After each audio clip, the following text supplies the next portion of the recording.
అది లేదు.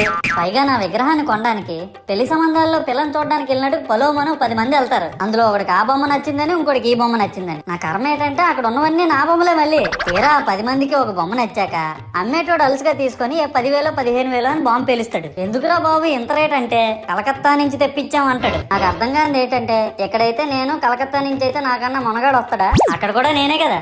ఇలా నన్ను బజార్లో పెట్టి బేరం ఆడి నా మొహానికి ముసుగేసి వ్యాన్ ఎక్కిస్తారు. ఆ వ్యాన్ డ్రైవర్ గాడు నేను ఉన్నానని కూడా చూడకుండా ఏదో ఆలోచించుకుంటా డ్రైవ్ చేస్తా గతకల్లో గబ్బి గుబ్బి అని తెంచేసి నా కాల్లో చెయ్యి ఎరగొట్టేస్తాడు. ఈ విషయం చందాలు ఇచ్చిన చిన్నోళ్ళకి తెలిస్తే మళ్ళీ ఇరిగిపోయిన బొమ్మ పెట్టకూడదని ఏ బొమ్మ రాసి కవర్ చేసేస్తారు. సరేలే జరిగిందేదో జరిగింది, నా భక్తులే కదా కూల్ బ్రో అని చిల్లయ్యే లోపు నన్ను పందిర్లో పెట్టి ముసుగు తీసి నాకన్నా పొడుగున్నే సౌండ్ బాక్సులు 2 నా చెవులు పక్కన పెట్టి డీజే గణేష్ బ్రో అని చెప్పి నా పాటలను కూనీ చేస్తారు. సరేలే పిల్లలు కదా ఇప్పుడు కాకపోతే ఎప్పుడు ఎంజాయ్ చేస్తారు, కాసేపట్లో పూజ స్టార్ట్ చేస్తారని వెయిట్ చేస్తా ఉంటే ఆ 5 రూపాయల వ్రతకల్పన బుక్ చూస్తే